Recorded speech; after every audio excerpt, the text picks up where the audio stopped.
This is a reading from the Poem of the Man God by Maria Valtorta, Volume 2, Chapter 174, The Sermon of the Mount, The Beatitudes, Part 5, Encounter with the Magdalene, 29th of May, 1945.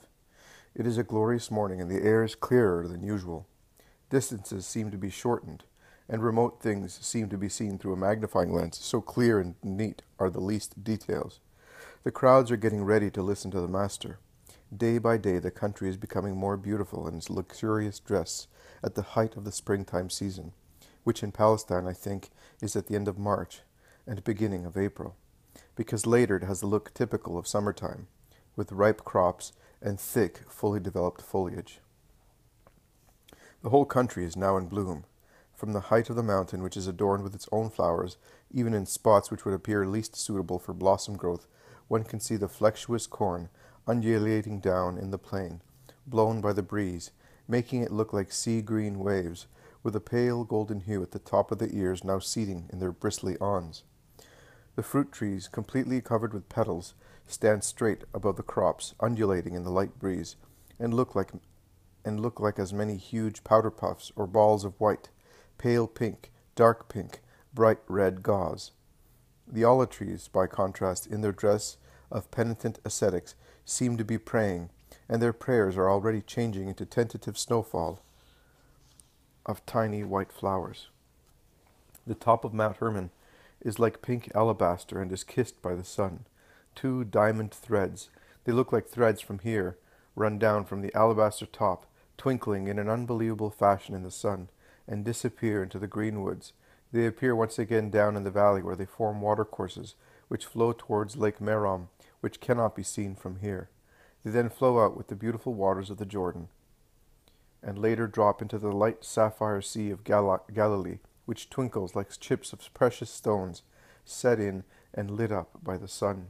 The sails moving on the lake, calm and splendid in its frame of gardens and wonderful countryside, seem driven by small light clouds, sailing in the sea of the sky. Nature really seems to be smiling in this early hour of a spring day, and the crowds throng incessantly. They came up from all directions, old, healthy, sick, children and young couples who wish to start the married life with the blessing of God's word.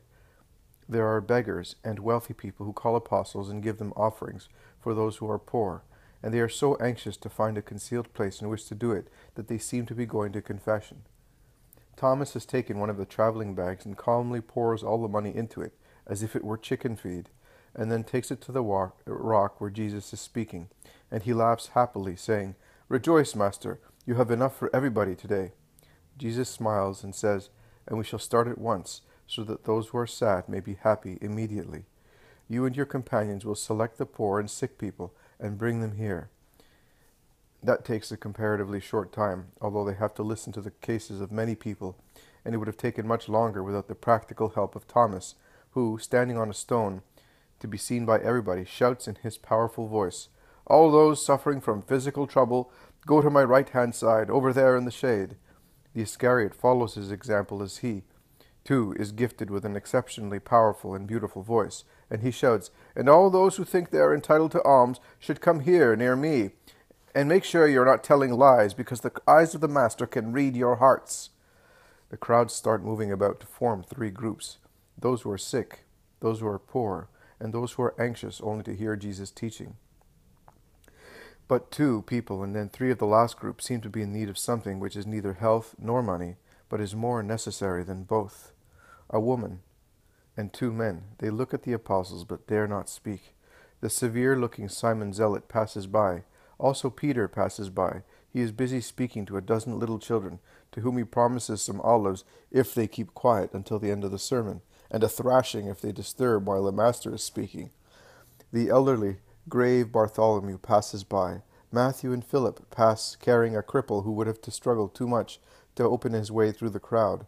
Also the cousins of the Lord pass by, helping an almost blind beggar, and a very old, poor woman, I wonder how old she is, who weeps, telling James all her troubles. James of Zebedee passes by, holding in his arms a poor girl who is certainly ill, and whom he has taken from her mother to ensure that she does not get hurt by the crowds, while the panting mother follows him. The last to pass by are Andrew and John, whom I would call the indivisible ones, because while John, in his serene simplicity of a holy child, is willing to go with his companions, Andrew, on account of his reservedness, prefers going with his old fishing companion and fellow disciple of the Baptist. They had stayed at the junction of the two main paths to show people to their places, but there being no more pilgrims on the stony path of the mountain, the two have come together to go to the Master with the last offerings received. Jesus is already bending over sick people, and the hosannas of the crowds punctuate each miracle. The woman, who appears to be completely distressed, dares to pull John's tunic while he is speaking to Andrew, and she smiles. He bends and asks her, "What do you want, woman?" "I would like to speak to the Master." "Are you not well?" "You're not poor."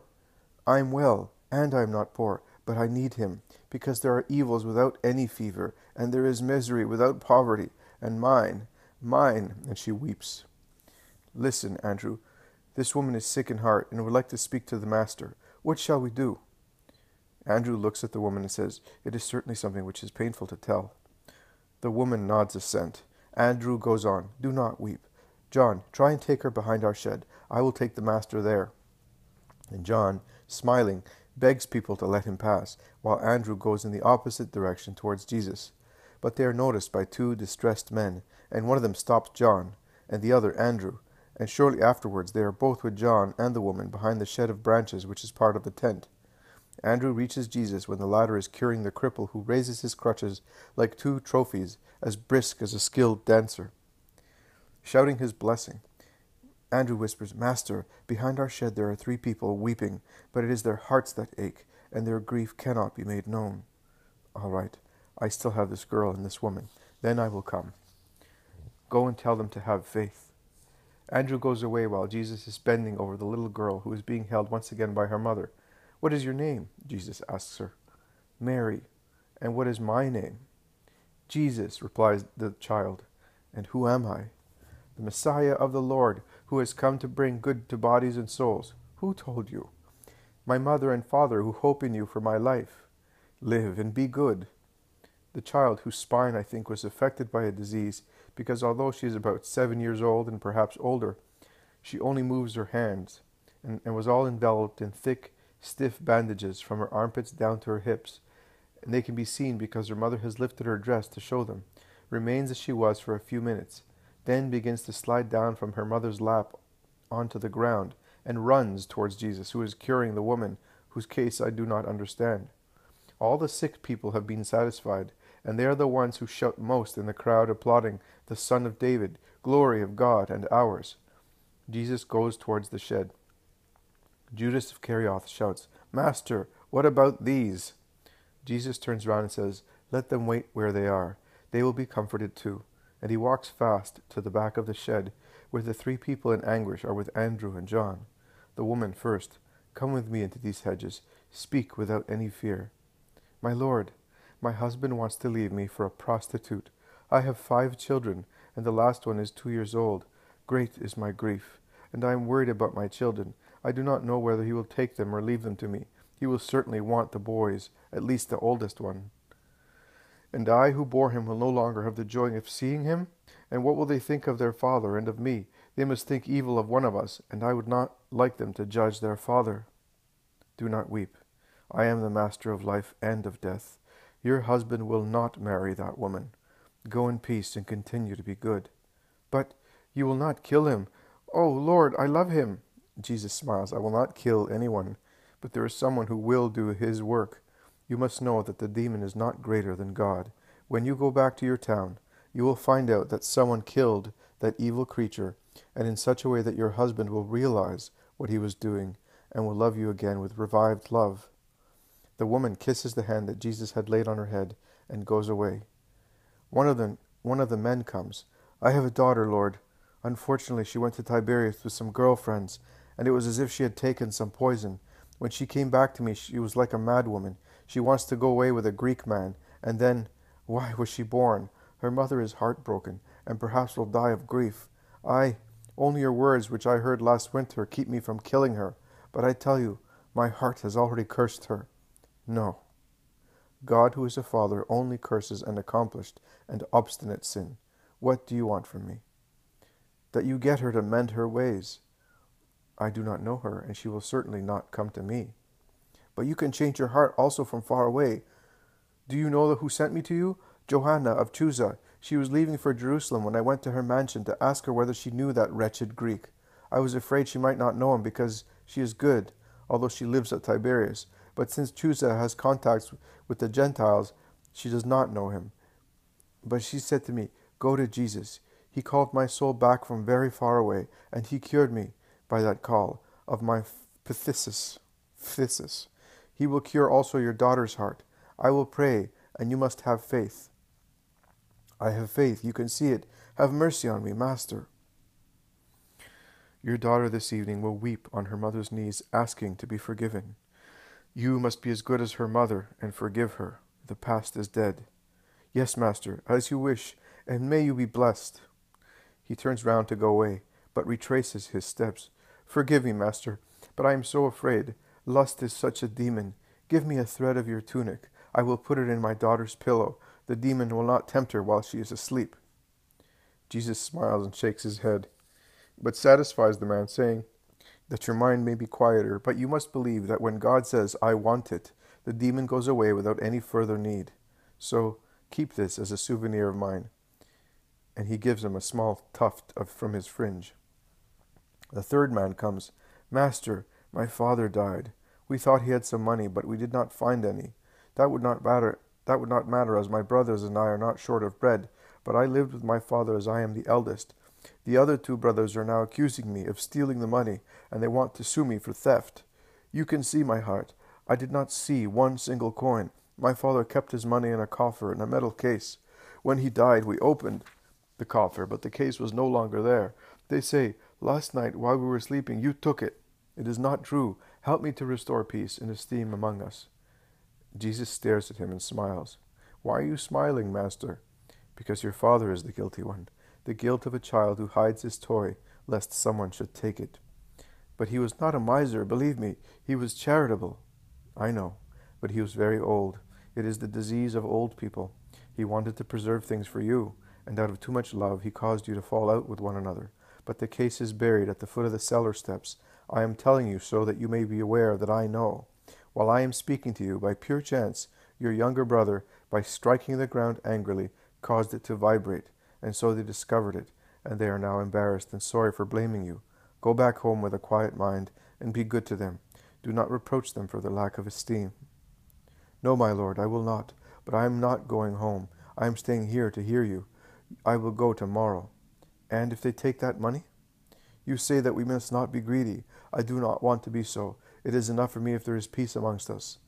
On the other hand, I did not know how much money there was in the case, and thus I will not suffer for any information contrary to the truth, and I consider that that money might have been lost. I will live now as I lived before. Should they deny me it, it is enough if they do not call me a thief. You are well advanced on the way of God. Proceed, and peace be with you. And also that man goes away happily.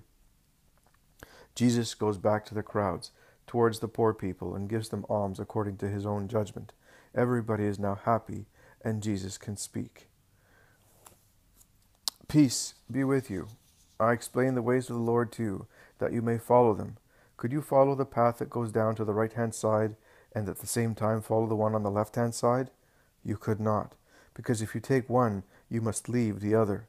Even if the two paths were close together, you could not walk any length with one foot in one and one in the other.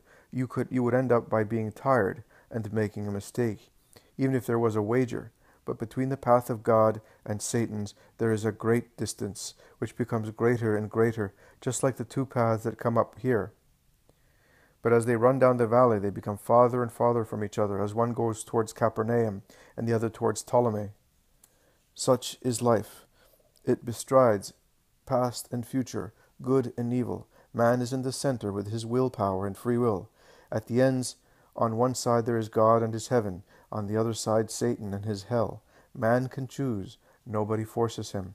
Do not say to me, Satan tempts us, as an excuse for descending towards the low path. Also God tempts with his love, which is very strong, with his words which are most alluring, which are most holy, with his promises which are most alluring.